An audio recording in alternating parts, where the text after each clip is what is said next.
Қыздар, міндетті түрде гарнирға ристі пісіретін кезде, күрішімізді жақсылап жуып жатырған кезде, міндетті түрде жанына су қайнатамыз. Себебі қуырылған күрішке қайнап тұрған су құюымыз керек. Суымыз қайнап қалды. Келесі қазанды алып, астына от жағамыз. Қазанға сұйық майды құйып аламыз белгілі бір мөлшерде. Біздің майымыз қызды. Енді осы қызған майға тазалап жуылған күрішімізді салып қуырамыз.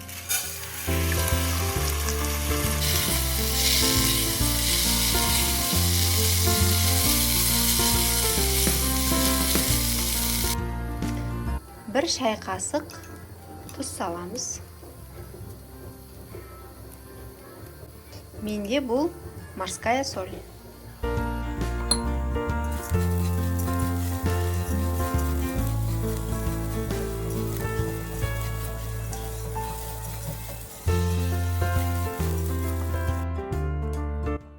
Күрішімізді тұз араластырып 5 минут жақсылап қуырып алғаннан кейін басында күрішті өлшеп салған ыдыспен 2 есе су құямыз. Мен 500 грамм күріш салдым, 1 литр қайнаған су құямын.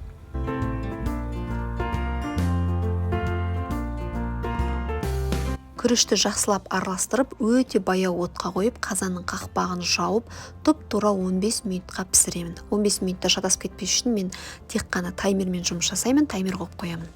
Таймер шырылдап 15 минут уақыт өткеннен кейін қазанның астын өшіреміз.